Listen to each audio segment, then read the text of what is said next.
Lacridiem. Written by Secret Agent Fan. Read by Arashi. Dedue's favorite sound was the one made by a trowel as it shifted through the damp, fertile soil in the greenhouse. Mellow yet rich, it carried the promise of a real future, one that smelled like the rain-soaked earth and tasted clean as properly peeled Noah fruit. When he lay down to bed, it wasn't the sound that came to him. It was the echo of a rusty shovel slamming into the hard, desert earth. Not a future harvest, but a burial. No promises here, just the stench of decay. Dedue opened his eyes and sat up, pushed his covers aside, ran his hands over his face, and looked out the window of the room that used to be his. Before the war, it was still his. It had been absurd to bury it, but bury it they did. They had left the countless bodies of comrades and enemies to roast in the sun, but they had buried the winged pony. Stupid, Felix had said. The speed at which the shovel in his hand moved told a different story. Dedue heard Ingrid's steed had been lost at Aelel. There hadn't even been anything left to put in the ground.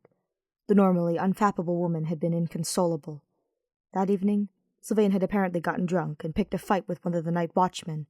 He wanted to return to the Valley of Torment, to pour Ithacan whiskey down the lips of the void, into the magma, for the horse. After that display, Byleth had determined neither of them were in a stable enough condition to be allowed to fight at the bridge. Felix had been caught picking up their slack. Dedue was not fond of him, but he could relate to the miserable glances he gave the medical tent, the chapel, the mere. Miserable glances were all anyone had lately. Even for Annette, who had taken over from Mercedes in the medical tent after she nearly passed out from a hidden wound. When Dedue told her to go rest, she had shaken her head and reached out her hand to take the shovel. "No way I am going to rest while you guys are all digging," she had said, smiling. "We're in this together." She finished the job, tossing the shovel to the ground only after the horse had been returned to the earth. She clasped her callous hands in front of her and whispered a prayer Dedue had only heard once before. It was under Mercedes' breath as she rushed to heal him when a sword managed to dig a little too deep into his chest. If he shut his eyes, he could still hear that prayer, still feel that sword. He lugged himself out of bed. Sleep wouldn't come like this. A walk could only help. He had lit a lantern and stepped into the darkness. Ash was sitting cross-legged in the dark courtyard, a saucer with a long candle resting on his knee as he read.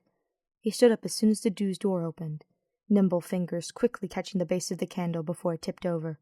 He waved. Dedue felt the smallest hint of a smile form on his face as he waved back. "Can't sleep?" Ash asked, voice light. "Or are you looking for Flayn? She just went to the woods." "The former," Dedue said, although Flayn heading into the woods on her own was a bit concerning. Ash nodded. "Same here," he said.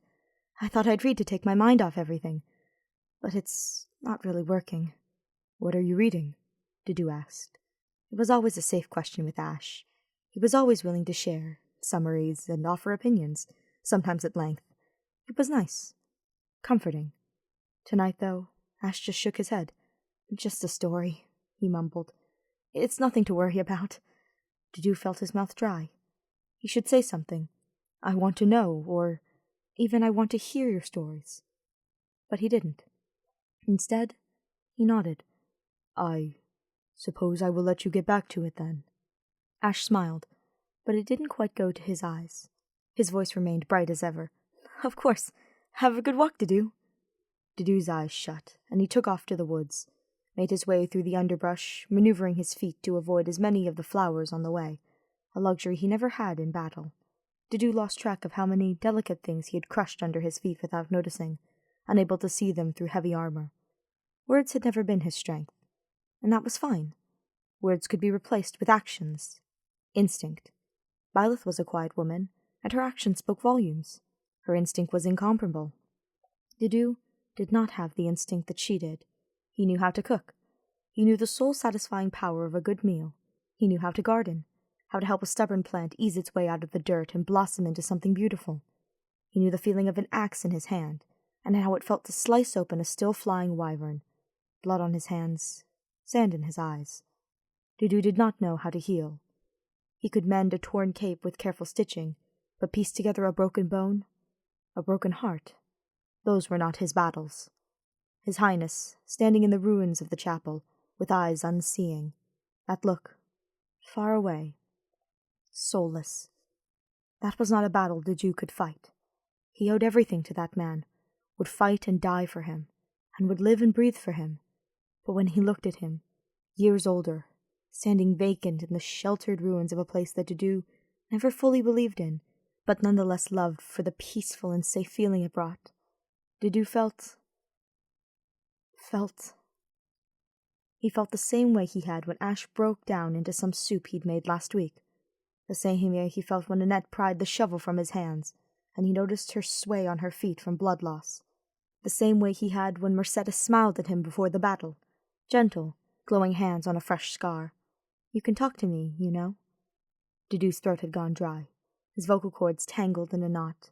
He was 24 years old, 6 feet 8 inches tall, could wear heavy armor enough to crush an unfit man. And yet, he felt so powerless. The smell of the ocean was saturating. Dedue blinked, stopped his walking, stopped maneuvering his way through the wood, and looked straight ahead. Lacridiem flowers. They were blossoming, all in a row, hanging around the mossy bend of a cozy cave at the end of the small incline. The air glowed with the faintest hint of natural magic.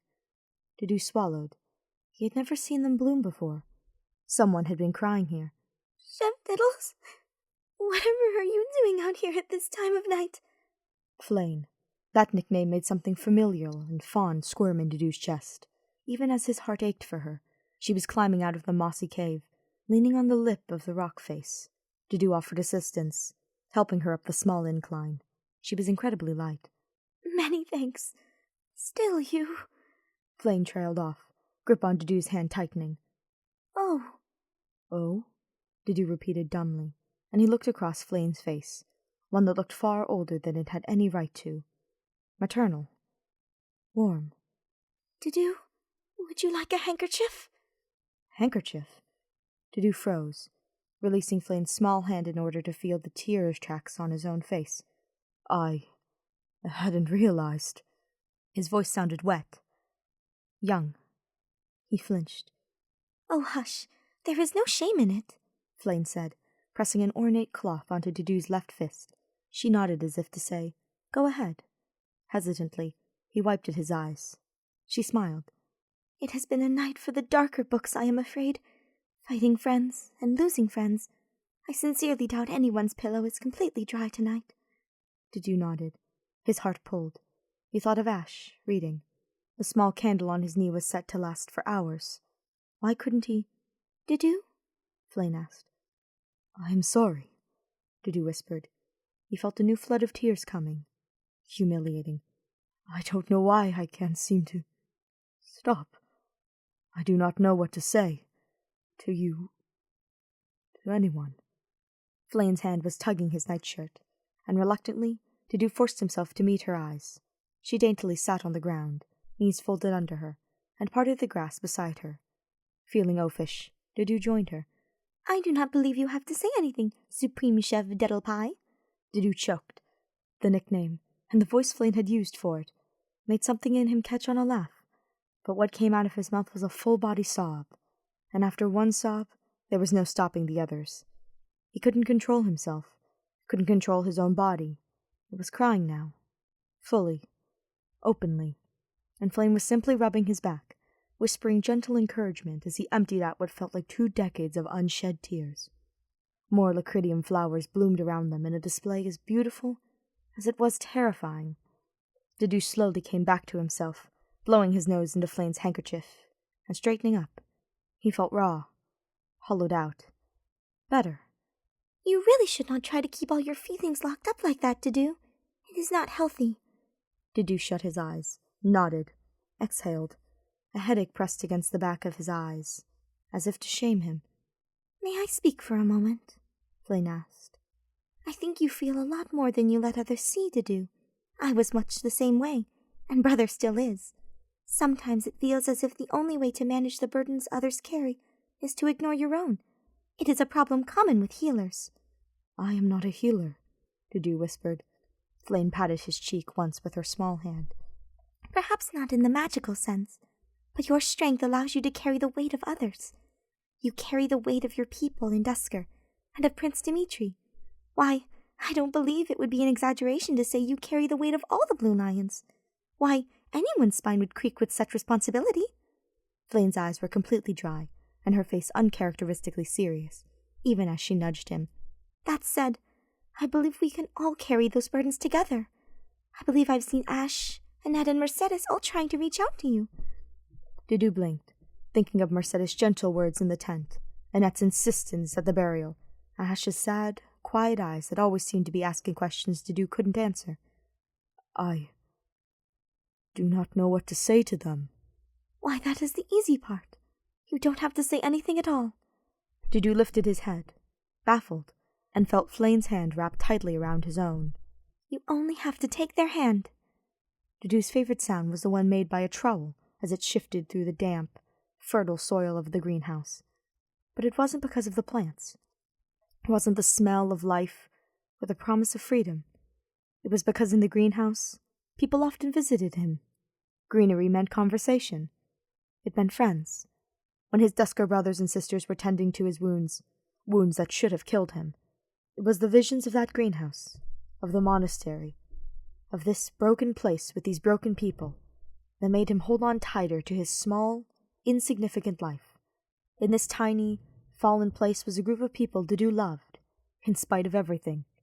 He closed his hand around Flame's, for the first time, drowning out the sound of millions of burials. He heard the sound of a greenhouse trowel instead, covering years of pain and loneliness and regret, bit by bit, completely.